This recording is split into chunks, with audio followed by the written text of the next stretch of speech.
All right, guys, you asked and I'm answering. Well, technically, you didn't ask me, you asked Reddit, but I'm answering you anyways. I'm Kirby, and this is Rich Girl's Guide. Question 1. So I, 26 male, feel like I have a pretty good handle on finance, but have been torn on what to do right now. I have been paying an additional $380 onto my mortgage, got the house June of last year, and so rounding the payments up to $2,000. I make about $80K a year, invest up to the employer's match in the 401k, max out my Roth IRA and HSA.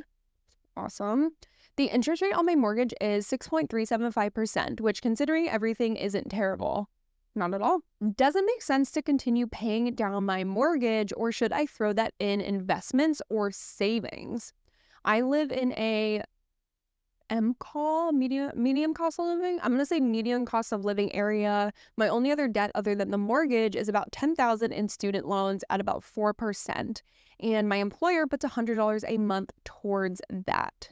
Ooh, good question. Okay, so the big thing here is that he already maxes out his Roth IRA. He is taking advantage of his employer match through the 401k. And he said he also maxes out his HSA, which is awesome. Given that his mortgage, he just got it in June of last year, so he's like not even a year into this mortgage. The way that mortgages work is you're going to be paying a lot more in interest up front. So when you're in the early years of paying your mortgage, especially if you have a higher interest rate, it does make a lot more sense to put more money towards the mortgage because you know that you are basically going to be saving yourself interest. Whereas when you're putting it towards your retirement savings, if you're already contributing to your retirement accounts appropriately, which he makes $80,000 a year, he said he maxes out his Roth, which I believe for this year, okay, so it's still $7,000. So the only thing we don't know is about his employer match. We don't know how much he's contributing to his 401k and how much his employer is also contributing. Usually, like the lowest that I'll ever see is like a 3% match. So let's just assume that he's doing 3% into the 401k, he gets a 3% match, and he's doing the full $7,000 into his Roth. We're going to back into how much he's actually contributing percentage-wise into his retirement. So he's currently contributing 14.75%. So let's go ahead and round that up to 15%. He's doing perfectly fine in retirement savings for his age. 15% is a great place to be. And hopefully he's doing even a little bit more in his 401k. Hopefully that 3% figure that I was using was a little lower. In that case, I would probably continue just throwing that extra $380 towards your mortgage. Now, the other piece of the puzzle is the student loans. Since you only have $10,000 in student loans and your employer is putting an extra $100 a month towards that, especially with the potential loan forgiveness coming up, I would sit on that. I would wait on that. And especially because the interest rate on that is 4%. If you were going to choose between paying off a 4% interest versus a 6.375, you want to pay off that higher interest, especially because again, with that mortgage, the more you do up front early, the more interest you're going to be paying off. So continue throwing that $380 towards your mortgage, and you are really setting yourself up for a great financial future. All right, question 2. I know my situation could be much worse, but I feel like I'm behind my other college grad friends in terms of my finances and want some options. Girl, so is everyone. I decided to go back to school immediately after my first bachelor's degree to become a nurse. I don't regret my change in career and love my job, but this took my college debt from $30,000 to $72,000. After finishing nursing school in 2021, at the age of 23, I stayed living at home for a little over a year to save up a nest egg while my loan payments were paused. I saved $15,000 before moving out. Since moving out about 18 months ago, I've only managed to save another $5,000, but I've allowed myself to travel and don't regret that either. It was something I wanted to do while I was young. Long story short, I went from living in a 3-bedroom apartment paying $1,500 a month to a 1-bedroom apartment paying $2,200 a month. Oof, okay. I've increased my income a lot with side jobs to accommodate for this, but I have endless guilt for spending this much on rent. Granted, I didn't have the option to move home. My dad was really sick at the time my last lease ended, and my mom couldn't deal with any more stress. And I had no other valid options for roommates. Ugh, sorry you're in that situation. I make about 105,000, 105 to 110,000 in a high cost of living area. That is still a great income. Right now, I've been clearing between 5,700 and 7,000 a month after tax, retirement contributions, and health insurance. Wonderful. I only contribute 4%, and my company matches 2% to my 403b. That's perfectly fine. I plan to increase this once my student loans are paid off. I think that's a great idea. I have some sort of pension through my hospital that I also need to look into. Yes, look into that. And minimum monthly expenses are 3,700 total for rent, car payment. $7,000 is left with a 0% interest private loan from dad. Okay, student loans and other bills. Okay, so 3,700. Like, you still have quite a bit of extra money. My loans have been between a 3 and 7% interest rate. I've been paying them on the standard plan and then throwing a few hundred extra a month toward the highest interest loans and then putting a few hundred into savings. Okay. My questions are, should I be satisfied with my $20,000 nest egg and stopped adding to my savings for now so I can more aggressively pay down my loans? Where should I put my savings to earn the most for my money? High yield savings account or CDs? Am I terribly behind financially? I'm hoping I can move home after this lease now that my dad is healthy again, or maybe move in with my boyfriend to save money. I just feel so overwhelmed right now. How does anyone afford a house, wedding, kids with student loans in this economy? Okay, first off, I think a lot of people share that same sentiment, so you are not alone. You are also not terribly behind financially, like, at all. You have great income, you have a great job that is always going to have a need, so you are really in a great place right now. Let's look at some of the information because there was a lot going on there. Okay, so essentially she has a lot of student loan debt, about $72,000. Okay, and she has a $20,000 nest egg. One of your questions is, should you be satisfied with your nest egg? I would say at this point, yes. In the case of a true emergency, like let's say you lose your job, a big expense is your rent that you have to pay for your one-bedroom apartment, which $2,200, like that's kind of crazy. But in the case of an emergency, it sounds like you already have the option at the end of your lease to either move back home or move in with your boyfriend. As someone, just girl to girl, as someone who has lived with my boyfriend before getting like engaged or married, I highly recommend doing that if you're serious about them before you actually decide to get married. However, having a backup option is also key because you do not want to be stuck in a living situation with this person. Like, how long have you known them? Have you done background checks? Just make sure you're being safe. Having said that, if you can move back home with your parents or move in with your boyfriend and either just, help out with the groceries for either of them or throw them a few $100 a month towards rent, I think that would be awesome. If you could do that for even just like 2 years, let's say for 2 years, you decide to either move in with either one of them and you're going to throw them a couple $100 a month, let's say $200 a month just to help out with the house and as like a thank you. That means you're saving $2,000 a year, which over the course of 24 months would be $48,000. If you throw all of that $48K onto your student loans, you are going to be looking so good.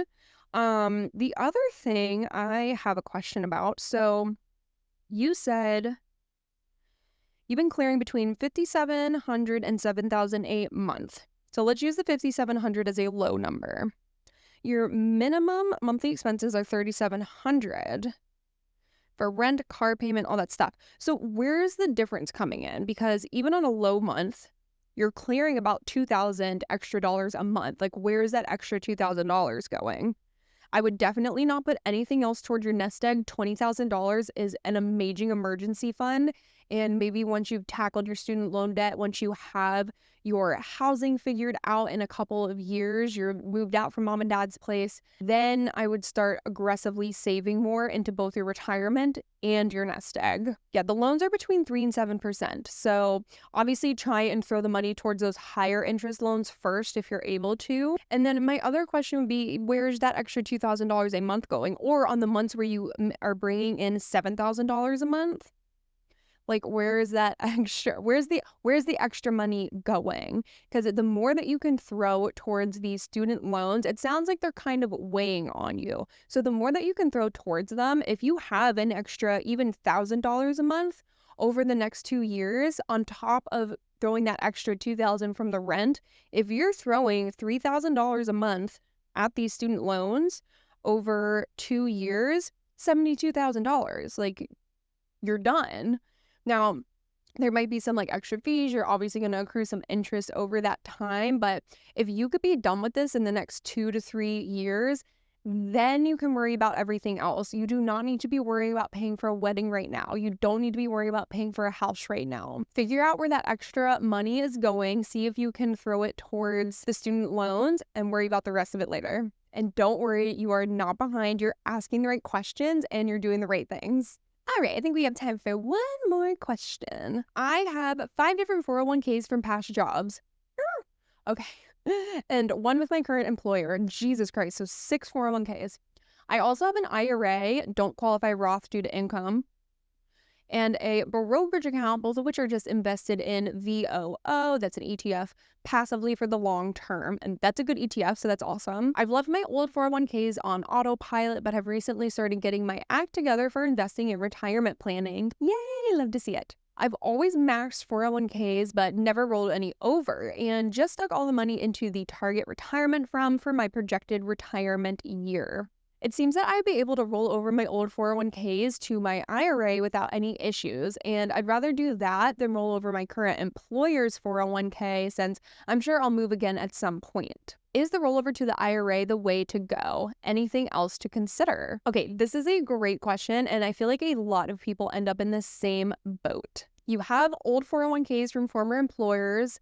You might not be able to ask like your parents or other family members what they do because, a lot of older generations just stick with 1 or 2 companies throughout their entire career. So there's pros and cons to doing rollovers from 401ks into IRAs. But for me, I pretty much always say go ahead and do the rollover. First, in a 401k, there's only going to be a small number of investment options for you. Essentially, your 401k that your employer has sponsored for you is going to have a handful of options, anywhere from like 10 to like 50.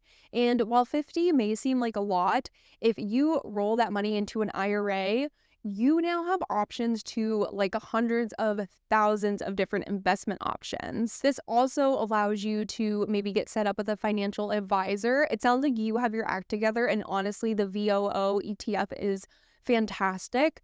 Maybe you could even just throw in a couple different index funds, a couple of different index ETFs, but it sounds like you have a handle on it and would be able to do well managing your own IRA at a financial institution. Another thing to think about is with your 401ks at the former companies, you essentially have no control over what company they are using. And what I mean by that is, let's say one company uses Fidelity to hold the 401k, one company uses Vanguard, one company uses Empower.